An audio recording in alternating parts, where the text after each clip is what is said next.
ఎవరమ్మా? నీ తాత నీ తాత ముద్దట్టుగా తాత ముద్దట్టుగా ముద్దట్టు అదురే బెగ్గెట్టుకున్నట్టు తాత అయ్యో ఎత్తనండి తాత మాట్లాడు మరి తాతతో.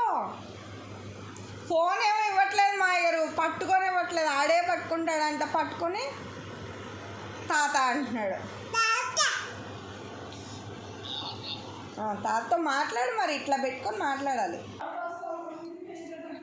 అక్కకి